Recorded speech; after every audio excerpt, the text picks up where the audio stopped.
You're listening to There Ought to Be a Law, the Center for Auto Safety podcast with Executive Director Michael Brooks, Chief Engineer Fred Perkins, and hosted by me, Anthony Simino. For over 50 years, the Center for Auto Safety has worked to make cars safer.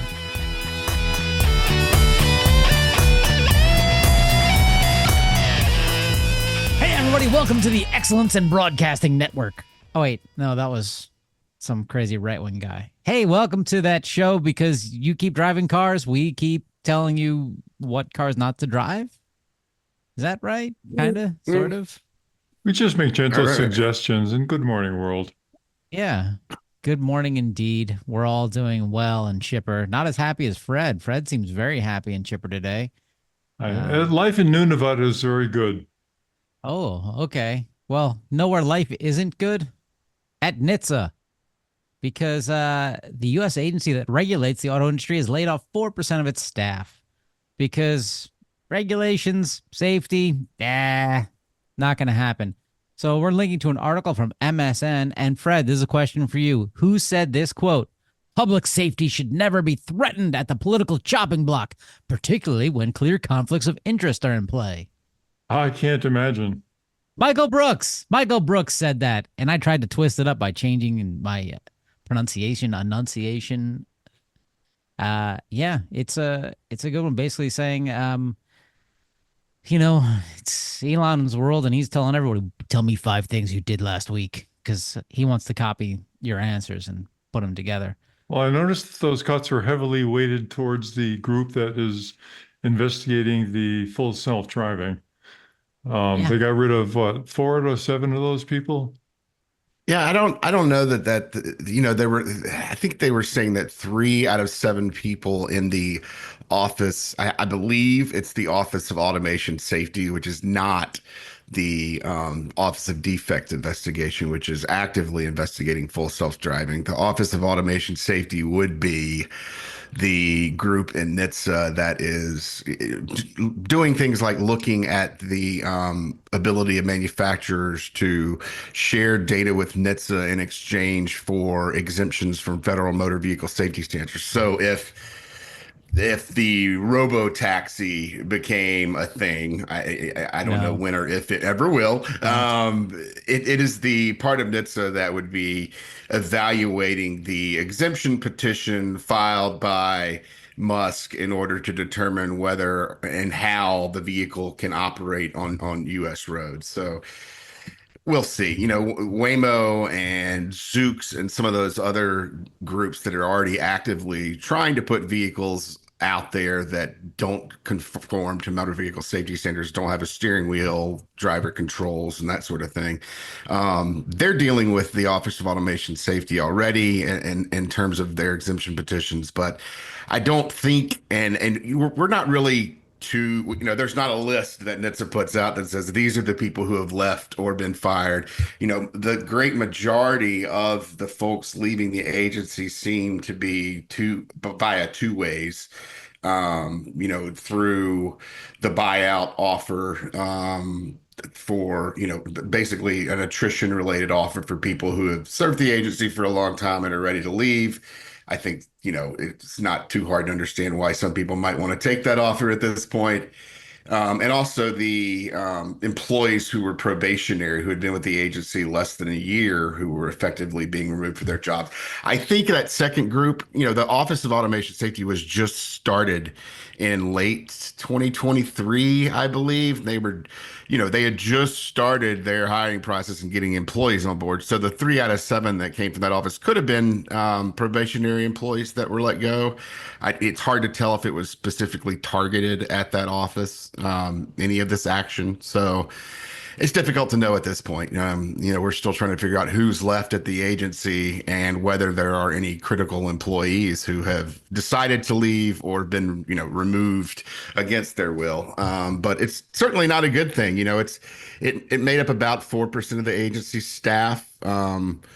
the new agency spokesman is claiming that NHTSA grew by 30% in the last administration. I don't really believe much of what is coming out of that person's mouth at this moment. I don't believe that number is correct.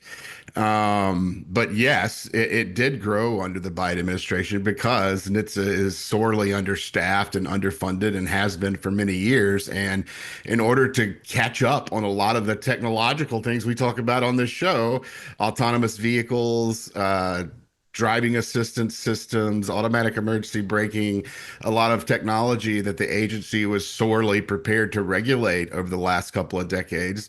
The previous administration got engineers and people in desks at NHTSA in order to evaluate the safety of those systems and to perform research and to do all sorts of other things. So,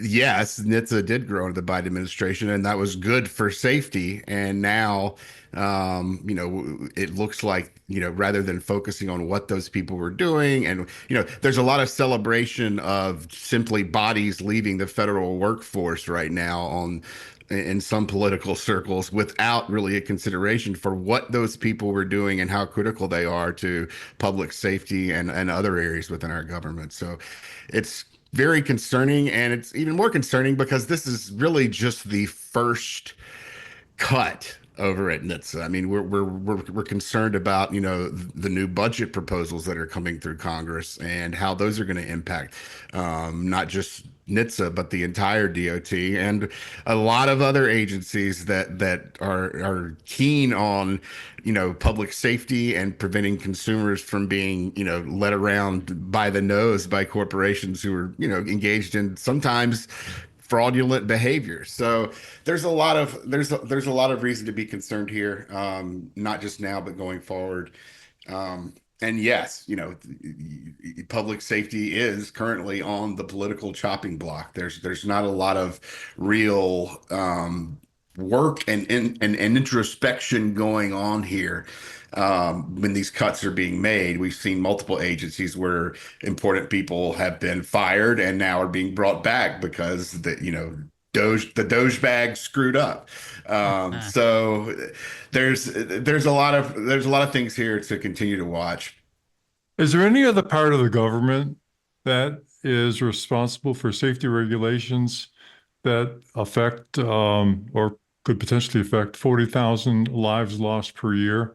The only other one I can think of is the NIH, but that's a lot of people, and it seems like if you're really concerned about public safety, you would probably want to preserve all the capabilities of a company that has failed to reduce some number like 40,000 deaths per year in this country.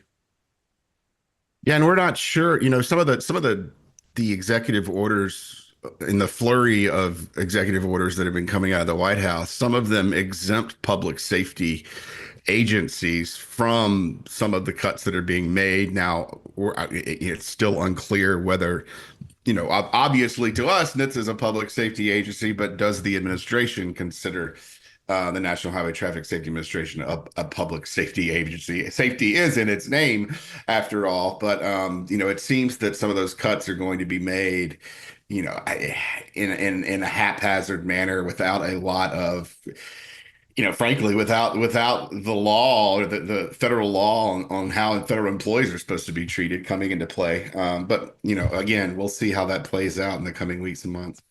So you're suggesting that a 19-year-old named Big Balls may not be the best person to regulate these cuts? We're still unclear as to the status of Doge. What is it? Is it a government agency? No. Is it some kind of special executive agency created for a singular purpose that's going to go away soon?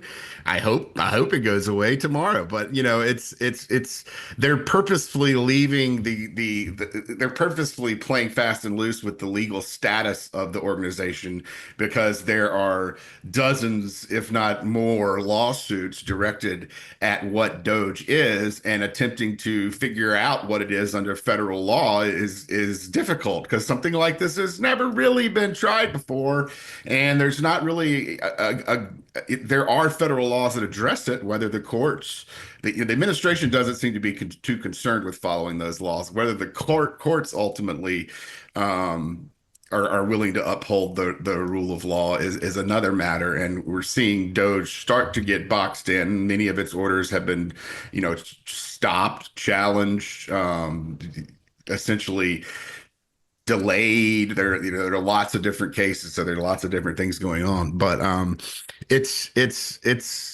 an ever developing mess at this point, and until we see court rulings come in that restrict their activities, and then we see if they're even willing to follow those court rulings, we really won't know what the full effect of this new movement is.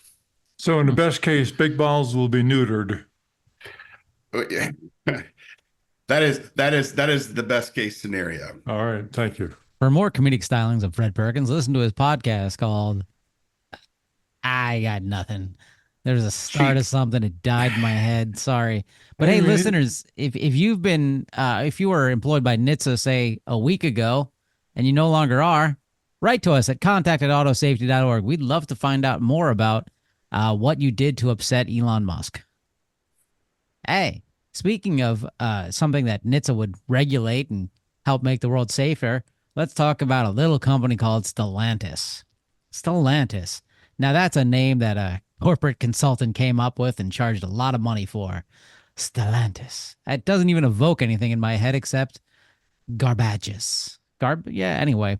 An article from AZ Central, I'm going to quote from it. Stellantis says its new hands-free and eyes-off-the-road driving system would let users temporarily watch movies and engage in other non-driving tasks, such as crashing into things and dying.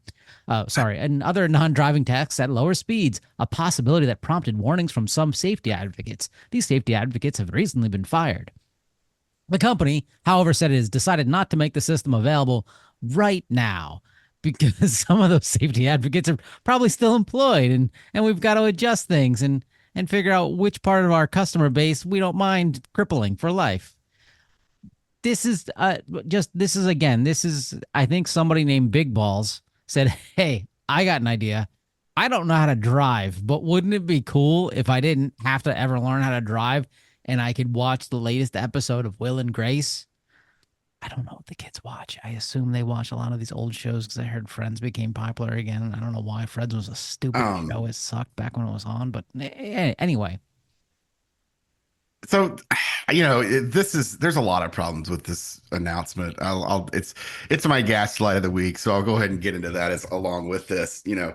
They are, first of all, the first problem here is just advertising stuff as hands off, eyes off, and talking in press releases about how people are going to be able to answer emails or watch movies, blah, blah, blah. We are just not at that point yet. We know that the driver assistance systems that are on the road so far carry a significant risk of automation complacency. People who believe believe the systems are infallible and that they can use them for convenience, and that nothing's bad is going to happen to them. Well, the opposite is actually true. We've seen dozens of crashes specifically in Tesla. We've also seen crashes in Blue Cruise and in other manufacturers that are using these systems.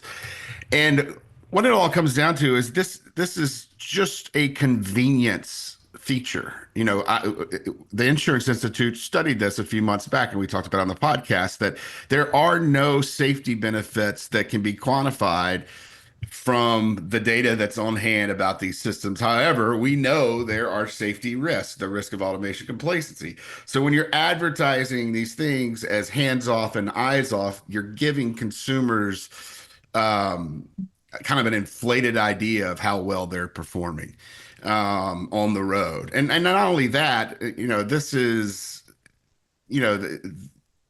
you're also, when you're using these systems, when you click that button and turn this system on, your liability, your future criminal and civil liability aren't being transferred to the computer that is now making the decisions for you while you're on the road, while you watch a movie. That's staying with you firmly. And if you get into a crash and you're not paying attention to the road because the vehicle's advertising, marketing, and its convenience have, trapped you in this idea that the car is going to make these moves on its own and that you can just sit back and relax and do your thing, you're trapped and you're going to be left holding the bag if you kill somebody or cause a collision that hurts other people. This stuff just isn't ready for the road yet in many ways. And I think the number one way it's not ready is we don't really have a legal system that's prepared for the crashes that are going to happen here and finding who's at fault, that type of thing. And also it's far too early for anyone to really know the best type of systems that can be used to prevent that automation complacency. Driver monitoring is available and it's working in some vehicles, but it's kind of all over the map when you look at kind of the bad driver monitoring like Tesla has in its vehicles versus driver monitoring that is built in and actually, and I think in the Tesla you can cover the camera up with a piece of tape and it continues working. It won't shut off the system off. That's bad driver monitoring because it can be evaded. In other vehicle systems, there's actually driver monitoring that seems to do a pretty good job of making sure that the driver stays on task. But right now, there's just not enough evidence to show that these vehicles and these systems are safe for humans to operate.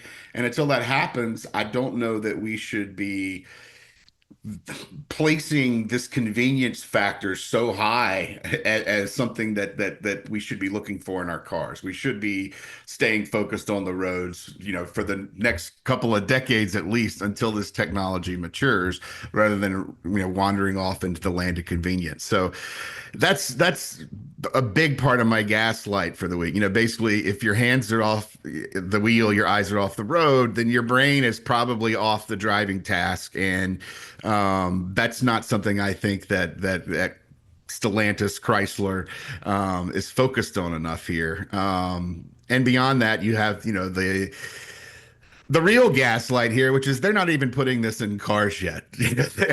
They're saying they're going to wait until the market it gets better or is more certain, and they can put it in vehicles. So ultimately, this announcement from Stellantis is, a great example of a gaslight because it's not coming to your cars. Hey, I'm going to jump in with my gaslight too, because it follows on what Michael was talking about here. So, my gaslight candidate this week is Von Schmidt from Torque Robotics. Torque is building self-driving heavy trucks. And Mr. Peter Von Schmidt was quoted That as sounds like a saying, made-up name. No, I don't believe it. That is a villain from a bad movie. Peter No, Von Peter Von Schmidt, Schmidt. Come on. you're right. Yeah, it does. Okay, this is all made up. Just listeners, Fred's making all of this up. Just want to point that out. And following that up, the quote is, I'll now make a bold statement. The technology is solved. Now it's really about building a product and building a real business which is safe, which can scale. This takes time. So basically what the quote says is, we've done everything except the hard part, which is an interesting quote. They're targeting a 2027 commercial launch. And I want to just hearken people back to a memorable event called the sinking of the Titanic. And there is a record of how an unspeakable marketing campaign led the Titanic to disaster. In that article, they say, be wary of word of mouth. And quoting from the article, many of the ship's most assertive unsinkable claims came not from the official marketing campaign, which usually made a point to include qualifiers such as practically or designed to be unsinkable, but from word of mouth. As Snopes notes, unsinkable is a pretty grand claim, even with qualifiers attached. Word began to spread among the public about the ship's assured sinkability, and the White Star marketers did little to quash these rumors. Thus, thousands boarded the Titanic with a false sense of security. After the disaster, survivor Margaret Devaney confirmed that she had wholeheartedly believed the unsinkable claim, saying, quote, "I thought it would be a safe steamship, and I had heard it would not sink," close quote. Sounds an awful lot like the claims that we hear about self-driving, and in particular what Michael was just talking about concerning the Stellantis capabilities. So I'm giving Peter von Schmidt from Torque Robotics my nomination for Gaslight of the Week. I apologize for Fred ruining the end of that movie. I never saw the movie. I didn't know how it ended. But apparently the Titanic doesn't make it. It's ridiculous to find Well, out. it ended with a submersible that didn't actually work out quite well, but it was a very long ending. Okay. But I'd like to point out that things like the Elon Musk fanboys and people who could afford and did purchase tickets on the Titanic, maybe that's just the way we thin the herd. Yeah, You could know, be. Yeah. if I you're mean, gonna buy nonsense, you pay the price. That's very it's dark, okay folks. if you buy nonsense and your car drives off a road and doesn't injure or kill anyone else who wasn't part of that decision. But there's some issues there involving the social contract, and what your decision, how your decisions impact others that come into play pretty heavily. So, I don't think I would be a fan of thinning the herd that route. Oh, damn it. Or, come on, Anthony. Look, okay, my gaslight of the week is going to be a former cast member of The Real World MTV, Sean Duffy. I mean, with a name like Duffy, he's got to be taken seriously. He is unfortunately the head of the U.S. Department of Transportation. And quoting from him, he says, "If you can't come up with 5 things you did, maybe you shouldn't be employed here. I mean, this is an easy task. It happens in the private sector all the time. And so I wanted our employees to actually engage and talk about what they did." Now, I've worked in the private sector, and never have I ever been asked, list 5 things you did last week, or what did you do last week, or what did you do yesterday? Like, that has never, ever happened. I don't know what horrible places this guy has worked for. I mean, he worked in U.S. Congress, and he was on a reality TV show. So maybe that's what it is. He's used to TV producers being like, "Okay, so recap what happened last week for the cameras, and get overly dramatic." Oh my God, just solved it. That's what it is. He doesn't have any context of the real world. That's my little gaslight. I don't know if that's really a gaslight or that's just me just, complaining. Hey, listeners, before you run away because you're annoyed with my complaining and snark, have you subscribed to this podcast? Have you given it 5 stars and liked it? You have? That's awesome. Thanks. Let's continue. Where do I want to go next? Oh, this is pretty cool. Renault, the French car manufacturer, they created a tool they call Fireman Access, and it allows emergency service people to put out electric vehicle fires, car battery fires, in the same amount of time that they can put out internal combustion engine fires. And the cool part of this is they're saying, here you go, everyone can have it, royalty free. Let's go ahead and put this tool out there, which is awesome because, as Mr. Fred Perkins has pointed out repeatedly on the show, in order to put out an electric vehicle fire, you need 30 fire trucks behind you, and you're going to take forever. Whereas if what Renault has built and it works, this is a potentially great life-saving device. What do you guys think? Are we I going to think become it's French? potentially great. I don't speak French, but so I haven't read the technical specs on this. But there's one part of it that I think is odd. The seal that they've got apparently is blown away by the pressure from the hose, and so just like pointing the hose at this orifice, you'll be able to flood the battery, which is a great idea.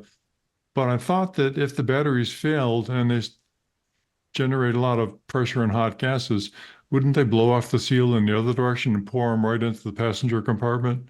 So uh, a detail that I'm sure they've worked out somehow, but I think it's mostly all good, but I think there's still a few points that need to be explored in this technology. Yeah, I mean, it looks basically like a port on part of the battery that you would stick the fire hose on, and it would, allow water to somehow channel through the battery, to get to the specific cells where, the battery could be overheating or catching fire. I mean, well, I think it's a great idea, and it's great that Renault is putting this out there. But ultimately, I think what we really want are batteries that don't catch fire, and don't have don't have the need for this type of access system. So this might be a good thing for preventing for putting out vehicle fires in the first generation of batteries that we see on a lot of vehicles now. But I think long term, and looking at what Mercedes has announced that they're doing this week with solid state batteries, that's really what we're hoping is going to happen. We're going to end up with lighter batteries that don't catch on fire in the future and don't pose a lot of these concerns for emergency responders and for crash victims. Yeah, as Michael just pointed out, Mercedes has said they've started testing a solid state battery, on their prototype EQS vehicle, which I think is what, Michael, you drive, a prototype EQS, right?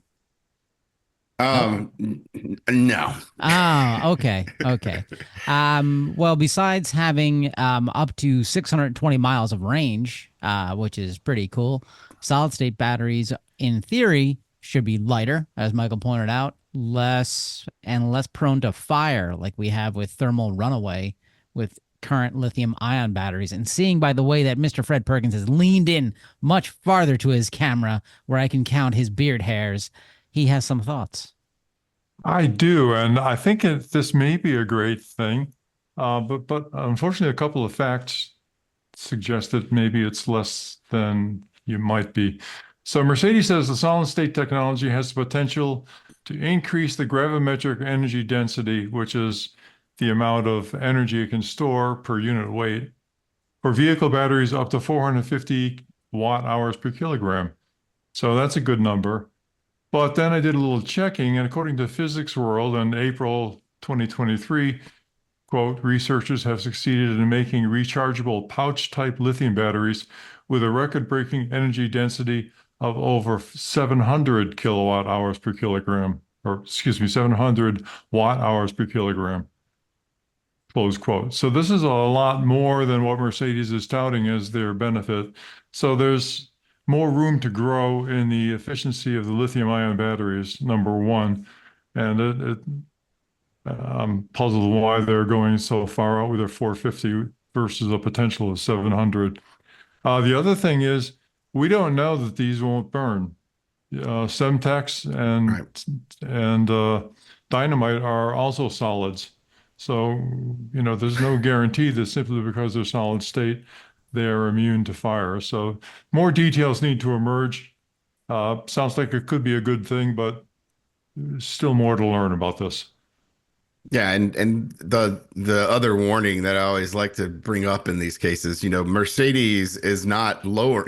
They've got a battery that's, I think, 1/3 lighter than many of the batteries that are going to vehicles now, and they're not using that technology gain to make the vehicle lighter. In this case, it looks like the vehicle is going to weigh about the same, but they've just put more battery in to increase the range. So that's our number one concern here. With even if new batteries are manufactured that are lighter, manufacturers are inevitably just going to put more battery in the vehicle to increase the range versus leaving the range the same and making the vehicles lighter, which is better for crash results. So that's the major concern for us as batteries do get better. How are they being deployed? Are they being deployed simply to increase consumer range and convenience, or they have an eye towards safety and actually reducing the weight of vehicles on our roads? Listeners, I'm curious, what do you think? You want a solid state battery, or do you want to power your car with Semtex? Could be fun either way. So Michael, you sent around this link to a legal case, and I I didn't go to law school, No. so I didn't want to read it. But this is an update on automatic emergency basing. Oh God, we knew it would happen eventually. Automatic emergency braking, and the DOJ is what's happening here?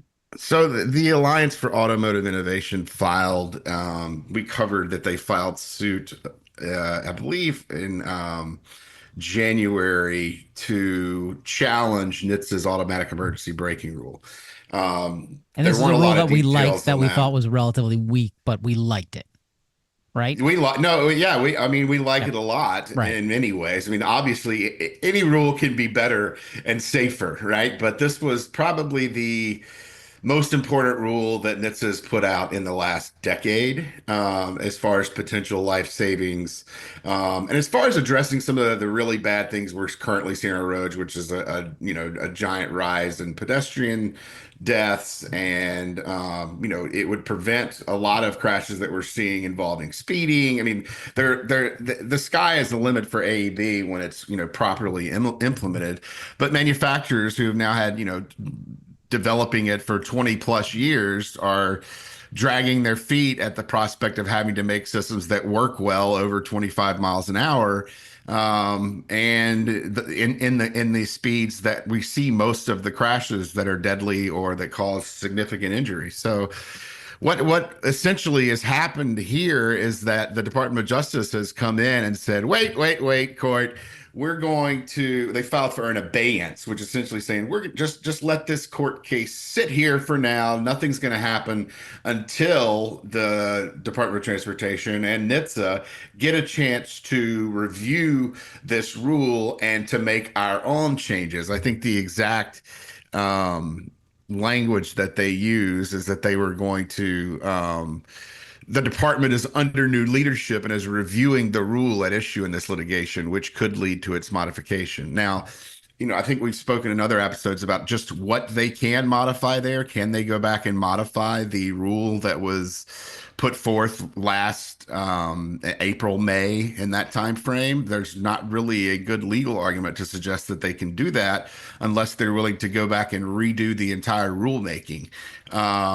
Which I don't know what we don't really know what's going to happen next here, but for now it looks like the lawsuit filed by the Alliance is going to be held in abeyance, and the government and the current NHTSA is going to try to take a hack at the rule, and as with most things in Washington right now, there's no telling what direction that'll go.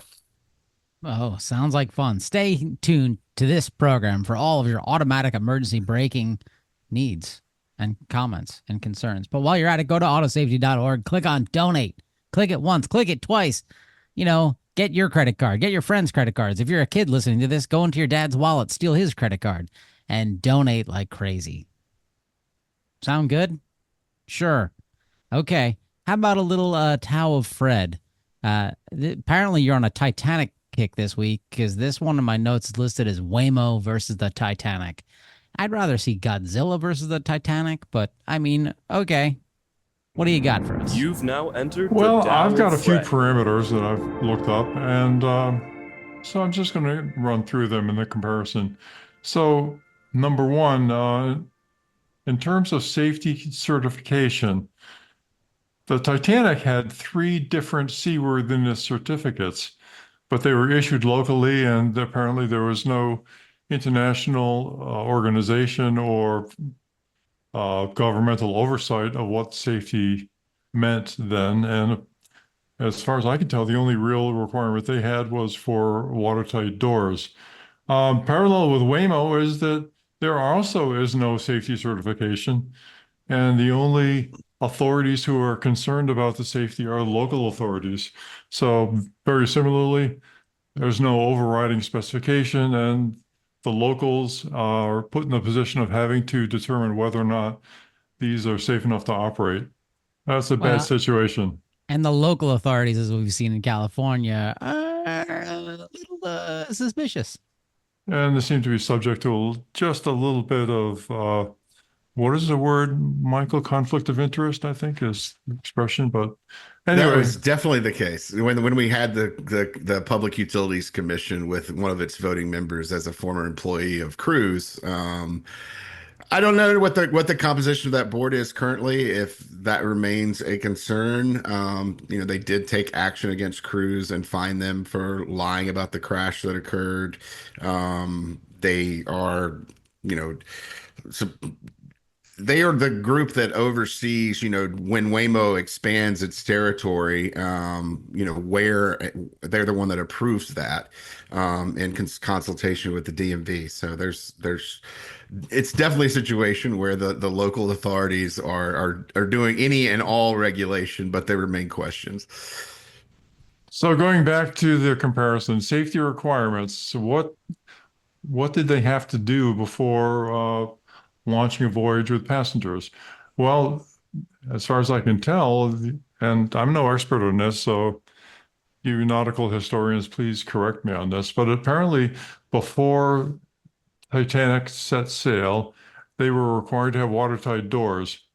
Nothing about anything else. And by the way, they apparently used brittle rivets to hold the hull together. So when they nudged the iceberg, it unzipped along a seam. All of those rivets popped off, but I digress. So the Titanic disaster, after the fact, prompted the first International Convention for the Safety of Life at Sea, and decided on such momentous things like every passenger should have a space on a lifeboat. That was not the case before the Titanic sank. But getting to Waymo, the safety requirements that they have are none for AV specific features. The only requirements they've got are FMVSS, Federal Motor Vehicle Safety Standards, for conventional vehicles, which were developed a long time ago with the implicit understanding that there's a human driver in control of the vehicle at all times. So very similar to the Titanic, there are really no specific regulations associated with the unique risk hazards or unique risks and hazards of that vehicle. So I have to ask you, Fred, given what we've seen with parents in San Francisco, they say, okay, Waymo has no regulations, but hey, I'll put my 12-year-old kid in a Waymo and have it drive to school. Do you think back in whenever the Titanic launched, people were like, yeah, I want to send my kid to the new world. Let's put the 12-year-old in the boat. Probably that was poverty though, right? Is that according to the movie, there was a lot of that, but I'm not sure that's authoritative. Again, you're ruining this movie for me. I'm sorry. Well, all right. All right. Well, moving on. Passenger risk factor warning. Nobody on the Titanic warned the passengers of the risks involved in transit. All the things that came up after the fact, the safety risks, none of them were informed to the passengers. And similarly, Waymo does not inform its passengers of any of the risk factors associated with its AV operation.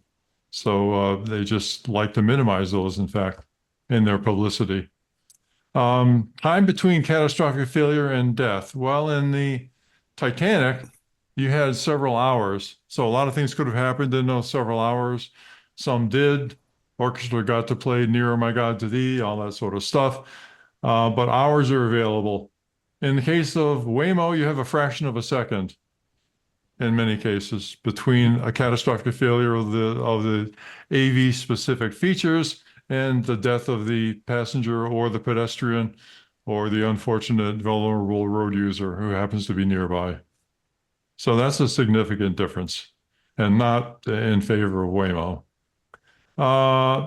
Another ability of Good Samaritan rescue. Well, when the Titanic was going down, another ship rescued the passengers who were in the lifeboats, which was good. Unfortunately, another ship ignored the distress signals and thought it was some kind of celebration, and so it really moved on and went on about its business. So wait. What was the distress call that somebody thought it was a celebration? rockets. They were shooting rockets into the air Yeah, as a way no. of alerting other boats in the area. So, but there was no radio communication to back it up. That wasn't required at the time.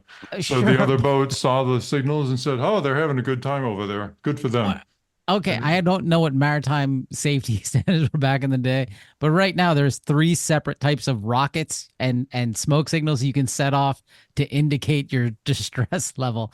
And rockets are, oh my God, we're going down. Like I can't imagine it being much different back then. yeah, well, it apparently was. And, if you were a passenger who survived the Titanic, your ultimate thought would probably be in the future, everything will be better. And apparently it was. So for the ability of a Good Samaritan rescue in Waymo, you're pretty much out of luck. The only one we could think of is that it might be possible for a Good Samaritan to help somebody escape a burning car, but that presumes that it burns a lot more slowly than a battery-powered car. And because the batteries go up in just a few seconds. So I think you're out of luck as far as Good Samaritan goes. Nobody's coming by in another vehicle who's going to save you in the event of a catastrophic failure in the Waymo.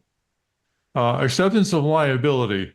So in the case of the Titanic, quoting from an article I read, despite hundreds of claims seeking more than 16 million in damages, negotiations outside of court led to a total settlement of $664,000. In return for their funds, claimants agreed to end their claims in the United States and England.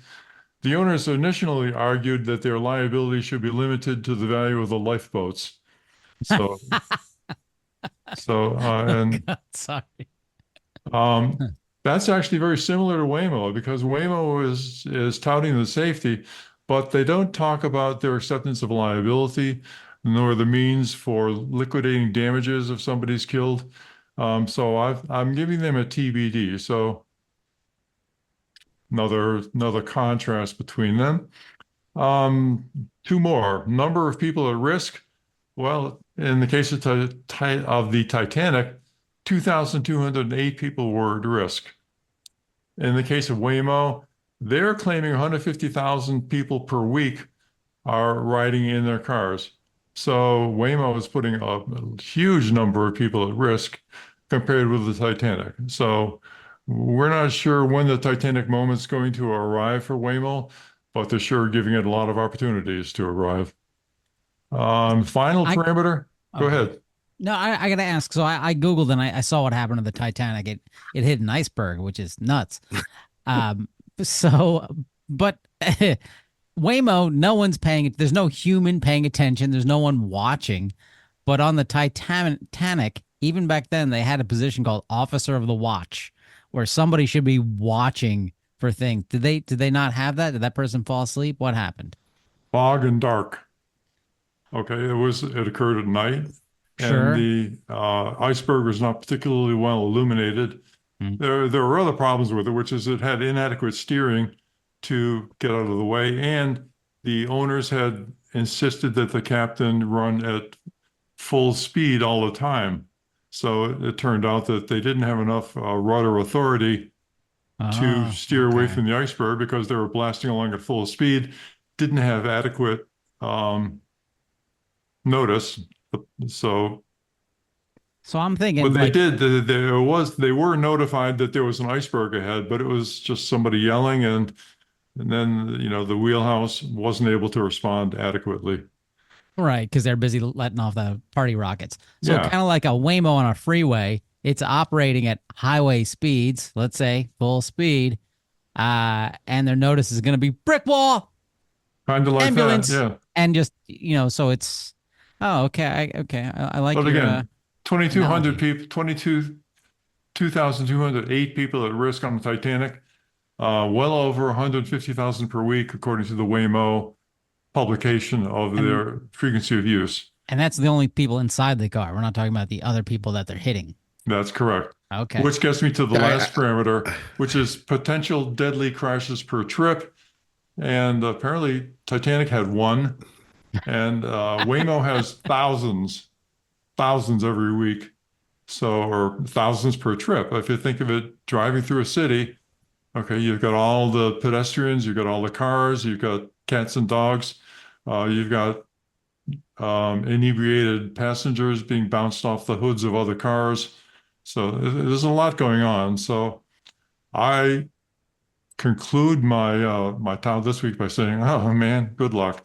There's a Titanic moment coming for Waymo. I don't know when that's going to occur, but I'm sure they've got their PR people busy working on it right away to minimize the public damage." Michael, you had a thought there. My only thought there is, I guess we're just lucky that 2,200 people can't fit into one autonomous vehicle. That You've could really never get been to the bad. circus, have you? We can get a lot of people into one vehicle. Yeah, well, that's coming. They're working on self-driving buses and self-driving school buses. And Waymo the Uh, Clown Car, the it's musical. it'll be fun. I don't think it'll be fun. It doesn't sound fun at all. All right. All right, we're gonna do one more, then we're gonna go into recalls.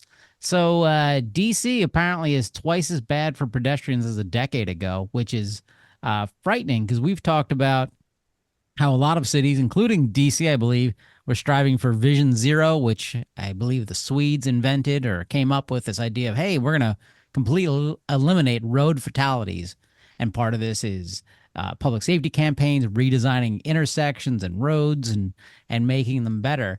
And DC, I believe, stop me if I'm wrong, they were part of this, say, yeah, we're going to make things safer for pedestrians. But apparently, it's not. From an article in MSN, pedestrians are now twice as likely to be killed in the D.C. area as they were a decade ago, even as more local leaders promise safer streets. For the third consecutive year in 2024, the Washington region recorded more than 100 pedestrian deaths. Oh my God. What's going on, Michael? Well, I mean, I don't think it's just DC. I mean, this article was DC centric, but pedestrian deaths have increased, over 80% since 2009 when they were at their lowest period. And this is something that's happening across America, and it's happening, for a variety of reasons. One of the main ones that appears, and at least according to a AAA study that came out this week, it looks like dark city roads that are arterial roads where speed limits are slightly higher that are unlit seem to be where most of this problem is occurring, where most of the increase we're seeing is coming from, and it mostly seems to be happening to people who are socially disadvantaged and live in areas where the infrastructure is not being updated, and where street lighting is not going as well as it should. So it's, I guess, my observation here over this article is this isn't just a DC problem, although DC is certainly experiencing it as bad as almost anywhere else. And we've seen, we've discussed recently some of the issues that DC has faced, that we know that they haven't until recently actually been able to enforce a lot of their speed camera zones. We know that speeding is contributing to some of the pedestrian problems. We and also on the Vision Zero thing, a lot of places said, "Oh yeah, we're going to do Vision Zero," but then when the rubber hits the road, which in local politics, the money hits the road, we did not see the investment in infrastructure necessary to reach those goals. And DC paid a lot of lip service to Vision Zero, but ultimately didn't follow through on everything that was needed to achieve the safety goals of Vision Zero. And in the midst of that, we saw this burgeoning pedestrian crisis that just has not stopped yet, and is something that I'm concerned that with a lot of the cuts to federal funding of state activities in the transportation sector, we're not going to see a lot of gains in safety in this area in the next few years. Hmm. So when you're driving your Stellantis, watching a movie, and you hear a thud, that's nothing to worry about. Let's do recalls. First up, Maserati. What? 27,354 vehicles. What? 2023 to 2024, the Maserati Grecale, which is, I believe, a pork cheek, Some of these have been built with radio software that may prevent the rear view camera signal from passing through the screen. Oh my God. I have a number of Yeah. questions. First of all, they sell 27,000 Maseratis? Like, I mean, There's about six, surprised you didn't go through all the names here. We always, oh kind my of God. Oh, yeah, the hem and Grand. haw Yeah. about BMW and some of the All right. manufacturers who name everything like XQZ 43, Oh, 44. these are good names. The Gran But Maserati Turismo has great names, right? Quattro Pettori, which is a four cheese Maserati. And then they got the MC20 Cielo, which is a type of cloud. Um, this is a good one. The 2021 to 2024 Ghibli. Ghibli is Yeah. it's also known as the sweetbreads of the Maserati. It's the thyroid gland of the Maserati. Okay, they've got And better names. Sorry, I want to keep yeah. going on and on. All right, this is another rear view camera nonsense. Yeah, it's rear view camera nonsense, and it's particularly nonsense because this is another issue with the interface that we've probably talked about ad nauseum at this point. But you've got radio software interfering with the safety system, and that just shouldn't happen. We shouldn't have these systems operating in a way where a radio software convenience feature is interfering with the backup camera image being seen by the driver. So Maserati needs to get it straight, and they've got a note here that owners are probably going to be notified around March 21st, and it looks like they're just going to be updating the radio software. If your vehicle is capable of receiving over-the-air updates, it looks like those might beam right into your car, or otherwise you'll need to visit your dealer and get a patch via USB. As noted in here, though, that the radio software fails only depending on what you're listening to. No, Yeah. it's not. ZZ Top. Yeah. Yeah. Hey, what's wrong with ZZ Top? Next up, Rivian, 17,260 vehicles, the 2025 R1S, the R1T. That's it. Lamps. Diminished lighting performance may cause reduced visibility. Apparently, if it's in cold temperatures, the low beam lights won't work. And you'll get a message that says service lights now. Wait, service low beam soon. Like how soon? If you need these, soon is like right now. Right. Soon as how do you drive in the dark if your lights aren't working? Right. Yeah. There is no way. So a warning message isn't going to help you out a lot. Especially if you're on the North Atlantic. It's night. Yeah. If you're on the North Atlantic, you're probably going to experience cold more than your average bear too. And so you would probably run across this condition. This isn't the first time we've seen a problem with Rivian headlights. I don't believe the other one had anything to do with the cold, but that's an area where it looks like they need to improve. In this case, it looks like they're going to be doing a physical repair of all of the headlamp control modules on the vehicles that are affected. So presumably they've created a control module that isn't impacted by extremely low temperatures that's going to keep your headlights on, which is good. They probably just put those hand water packs in there. Those hand water things. Yeah, they do that. Owners are probably going to hear about this in about a month, and then we'll be able to go in and get their replacement. In the meantime, do not drive with no headlights. Well, hasn't Rivian distributed flashlights to these people? Seems like an easy fix. Put them on top of your head. I love it. Yeah, I've got one of those. I use when I take the dogs out for a walk at night. We are not recommending operating a vehicle using a flashlight as your illumination source. Oh, okay. Thank you for clarifying that. Yeah. All right, fine. Next up, Tesla. Oh, this might be their final recall ever. 376,241 vehicles. The 2023 Tesla Model 3, the 2023 Tesla Model Y. Their electronic power assisted steering has an over voltage breakdown, which may overstress the motor drive components. By design, if the overstress conditions occur while the vehicle is traveling above 0 miles per hour, Steering efforts will not be affected, and visual alert will illuminate.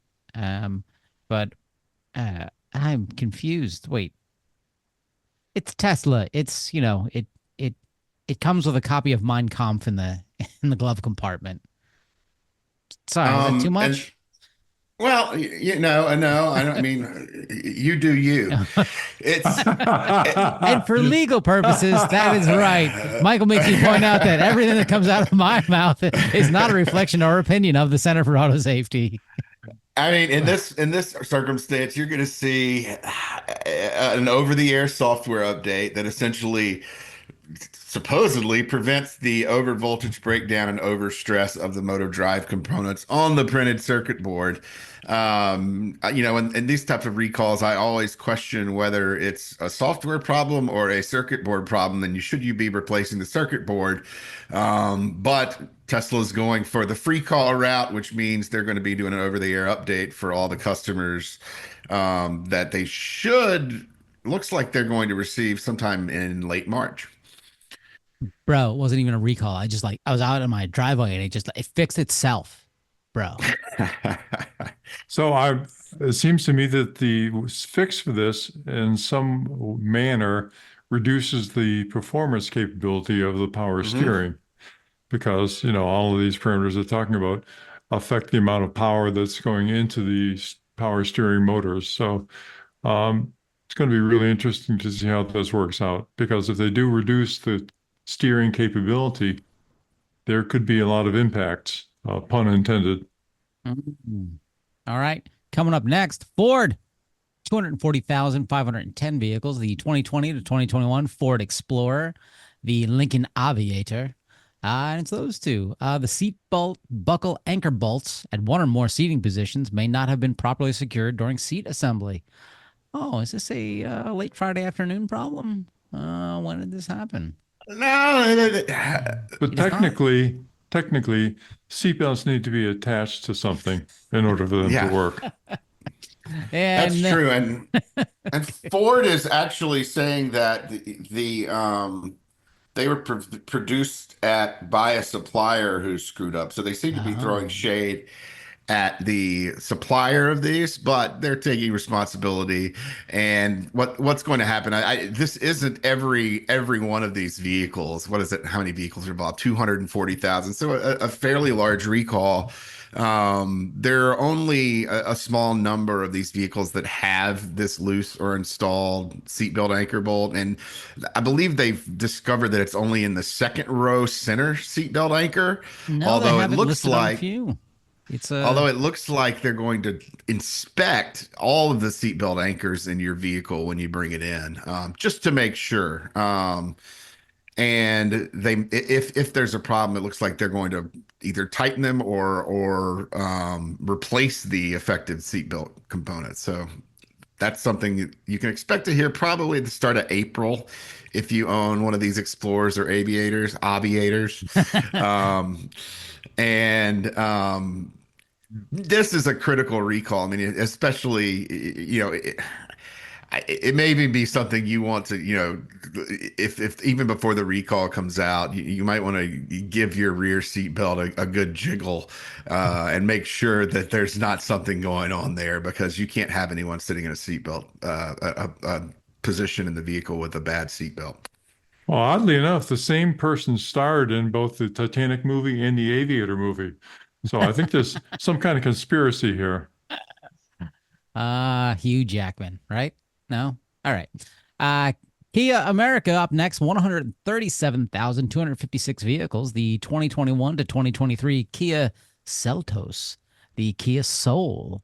And this is a piston and pin and snap ring assembly, which this just sounds like, a Gilbert and Sullivan opera all of a sudden. Oh, the piston and the ping and the stuff. No, that it made it sound like the Now, Clancy brothers now all of a sudden.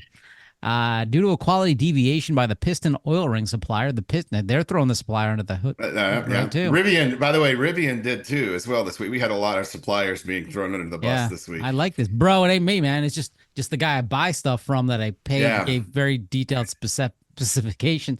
It's getting late in the show. I there can't you talk go. anymore. All right, what happened here? So this is very similar to the fire recalls that we saw a few years back. Here, it doesn't appear that there is a fire hazard. No, actually, it is. A fire may Yeah. occur. Same hazard. So basically, their fix for this is to put in a piston ring noise sensing system, which is, if you followed us, we've also talked about the knock sensor detection system that was in the previous Hyundais and Kias that were engines were failing, the vehicles in the engine compartment was catching on fire in some cases, but thousands of engines were failing, which was a huge problem. And Kia and Hyundai's response to it was, okay, here's this knock sensor detection system that if this starts happening on your vehicle, we're going to basically put you in limp home mode and you can drive 5 miles an hour to your destination and come in and get your engine inspected and hopefully replaced or fixed. That whether or not that happened depended on a lot of factors. This is a very similar measure that's being taken here. And I would advise everyone who owns one of these vehicles to get this piston ring noise sensing system installed, because the folks who did not get the knock sensor detection systems installed on their vehicles were ultimately basically told that they weren't going to qualify for any warranty reimbursements, and also weren't able to qualify for any reimbursements through the subsequent class actions that came out. So basically, this piston ring noise sensing system is going to be determine whether or not, these are relatively new vehicles, 2023s are involved here. You're probably going to want to get this recall done, like every recall, but this one particularly, because it could lead to some trouble down the road for you and your warranty if you don't get it installed. Michael, is this the same Hyundai Kia engine, the ICE engine they've had problems with for over a decade at this point? This one is 'Cause this is a not the newer Theta vehicle. 2. Yeah, the Right. Theta 2 was the most problematic. There were probably two or three engines that had problems, and this one is the new MPI engine, which I believe there were some issues with. But this one's been installed. The other issues were on vehicles that were from around 2010 to 2019 with the Theta 2. This is a newer engine that it's not the same problem. It was a bearing issue, but the ultimate result in both is the piston going through your engine and creating a hole essentially for the oil or gasoline inside of the engine to leak out and cause a fire. Ultimately, the same thing happens here. And owners, you'll expect to hear from them around April 4th. And you'll bring your vehicle in for an inspection and to install the software.